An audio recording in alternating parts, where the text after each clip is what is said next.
கண்மணி, அன்போட காதலன் நான் எழுதும் கடிதம், கடுதாசி, லெட்ரு.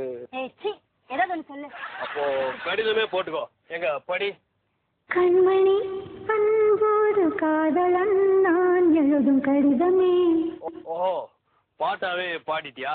அப்போ நானும் முதல்ல கண்மணி போட்டல, இப்ப அங்க பொன்மணின்னு போட்டுக்கோ. பொன்மணி, உன் வீட்டுல ரவா உப்புமா, என் வீட்டுல சேமியா உப்புமா. பொன்மணி, உன் வீட்டில் சௌக்கியமா, நான் இங்கு சௌக்கியமே. உன்னை நினைச்சு பார்க்கும்போது அப்படியே கொமட்டின் வருது.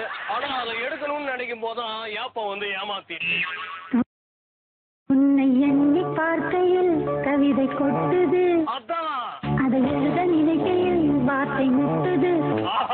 அதேதான் பிரமாதம். கழுத படி. கண்மணி, அன்போடு காதலன் நான் எழுதும் கடிதமே. பொன்மணி, உன் வீட்டில் சௌக்கியமா, நான் இங்கு சௌக்கியமே.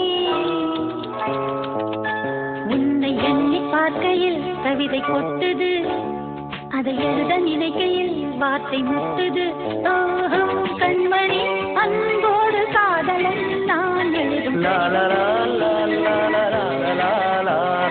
பொன்மணி, உன் வீட்டில் சௌக்கியமா, நான் இங்கு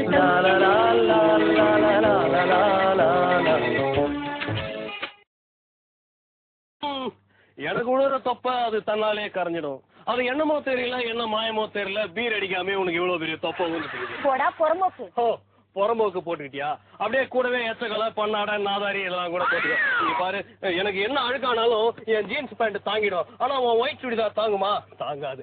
அபிராமி திருமணியில ஒரு அபிராமியா? இல்ல, இது காதல சந்தியா இல்ல. நீ அடிக்கிற மொக்க ஜோக்கெல்லாம் கேட்கும் போது எனக்கு சிரிப்பா வருது. எங்க நான் சிரிக்கிறத பார்த்து அதை நீ நல்ல ஜோக்குன்னு நினைச்சிருவேன்னு நினைக்கும் போது வர்ற சிரிப்பு கூட தன்னாலே நின்று போயிருது. மனிதர் உணர்ந்து கொள்ள இது மனித காதல் அல்ல. அதையும் தாண்டி புனிதமான எவனா அவன் தூங்க நேரத்துல வந்து கத்தினது